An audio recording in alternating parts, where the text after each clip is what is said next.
Como hemos comentado anteriormente, estamos trabajando con bases de datos relacionales y por tanto, por definición, una base de datos relacional consistirá en la creación de relaciones entre tablas. Conocemos ya cómo crear tablas y ahora introducimos el concepto de relaciones. Bueno, las relaciones que podemos establecer desde herramientas de bases de datos, relaciones, clicamos ahí y nos abre debajo una pestaña relaciones, nos abre una ventana donde trabajaríamos creando las relaciones entre tablas.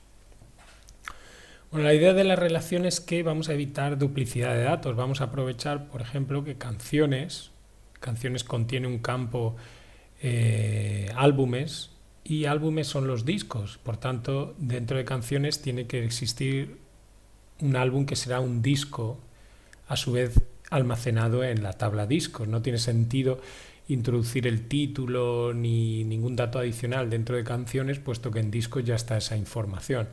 Además, con las relaciones vamos a conseguir que los datos introducidos en canciones se correspondan con discos. La propia relación lo va a comprobar. En definitiva, vamos a conseguir que el rendimiento de la base de datos mejore. Bueno, sea más apropiado, se ahorre en espacio en disco y en el uso de memoria. Bien, bueno, pues desde aquí, desde relaciones, pulsaríamos con el botón derecho o directamente aquí en mostrar tabla y mostraríamos las tablas que quisiéramos relacionar. En este caso, canciones, discos. Bueno, primero seleccionamos canciones, le damos a agregar y discos y ya podemos cerrar. Tenemos las dos tablas que queremos relacionar. Vamos a hacer una relación uno a varios. ¿Qué significa eso? Bueno, la idea aquí es que las canciones pertenecen a unos álbumes, entonces varias canciones pertenecerán a un mismo álbum, es decir, un álbum podrá aparecer varias veces en la tabla canciones. Es decir, un álbum de aquí saldrá un 1 y aquí aparecerá varias veces. Será lo que llamamos un infinito, veremos el número como que se repite varias veces. Bueno, esto es muy sencillo de realizar.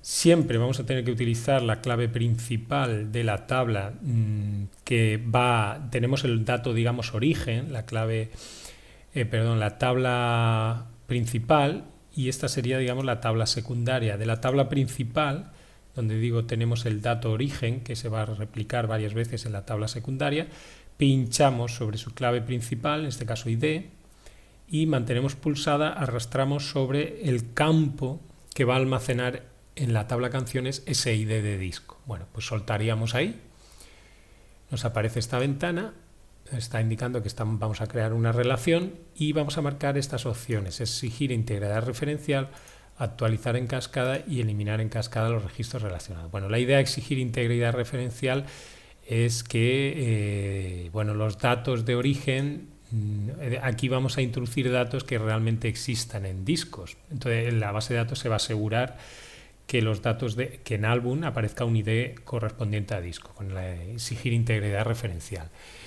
O actualizar en cascada los campos. Bueno, la idea aquí es que si cambiamos el ID, automáticamente se cambie en álbum todos los campos álbum de las canciones.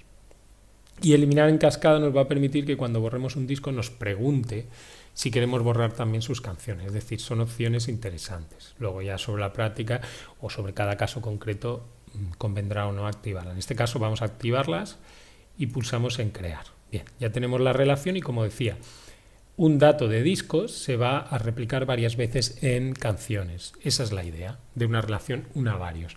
Entonces, de este modo ya tendríamos relacionado la tabla y aprovecharíamos todas las ventajas que suponen las relaciones en este tipo de base de datos. La comprobación automática de que los datos sean coherentes o estén íntegros en ambas tablas y se correspondan, etcétera. También aquí hay que tener en cuenta que el ID y álbum tienen que ser del mismo tipo de dato. Entonces, ID es autonumérico, álbum es numérico, corresponden y la relación se puede dar. Si álbum fuera un texto, la relación no se podría dar porque no es el mismo tipo de dato y nos daría un error. Eso nos hemos asegurado en el diseño de estas tablas para que coincidan. Bien.